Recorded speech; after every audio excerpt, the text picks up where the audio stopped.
Kung napanood nyo yung press conference ni Atty. Balingod, makikita nyo kung gaano karaming pera ang dumaan sa mga Marines na lumantad, no? Para i-deliver sa mga sinasabi nilang mga politiko na tumanggap. Kasama na yung mga media personality na hindi nila pinangalanan. But one thing is clear. This money came from contractors. Sa mga kontratista na nag-advance. Ibig sabihin, wala pa yung bidding, wala pa yung proyekto, nandoon pa lang sa GAA, humihingi na ng advance na porsyento yung mga walang hiyang ito. Ngayon, ito yon. Yung mga kontratista ngayon ay kawawa. Di ba? Sila ang nagbigay ng advance, pera nila na ibigay, pagkatapos, hindi nila ma-implement ang proyekto dahil maliit na ang gagamitin nilang pondo o kaya kung may magamit man sila, magiging substandard na yung proyekto. Ngayon na nagkakabukingan, kailangan nilang gawin. Saan sila kukuha ng pera? Personal nilang pera, alangan bawiin nila yung ibinigay nilang advance. Hindi na nila makukuha yun. Dahil nakita nyo naman nangyayari.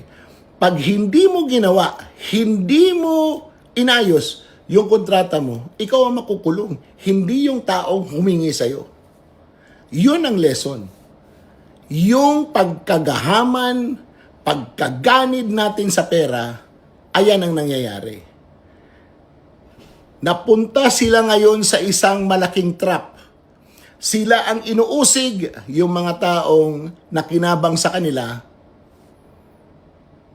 malaya. Sayang ang bayot!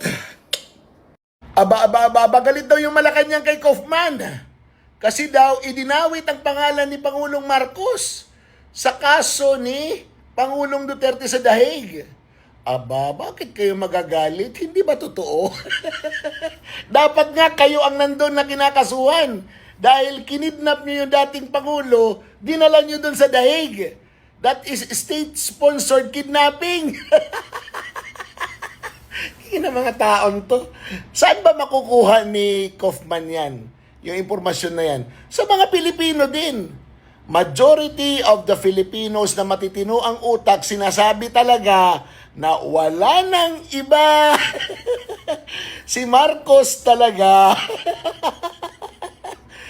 Grabe, di ba? Planadong-planado. Galing Hong Kong, hindi na talaga pinadaan sa kalsada. Doon na sa tarmac idinaan papuntang Villamor. Tapos dinala na papuntang Dahig. Full tank ang jet. Di ba? Full tank ang jet hanggang Middle East. Para mag-refuel uli. Can you imagine kung hindi state-sponsored yan? Una, flight clearances na lang. Sino mag-authorize yan? Paggamit ng kampo ng militar o bilang pansamantalang himpilan bago dalhin sa Dahig. Can you imagine? Di ba? Bakit ba kayo magdi-deny? Tapangan nyo naman yung mga ginagawa nyo. Panindigan nyo yung mga ginagawa nyo. Bakit kayo magtatago sa mga ginagawa nyo? Yan ang pagkakaiba nyo kay Rodrigo Roa Duterte. Si Rodrigo Roa Duterte, pinaninindigan yung salita niya. Kayo, hindi. Sayang ang bayot!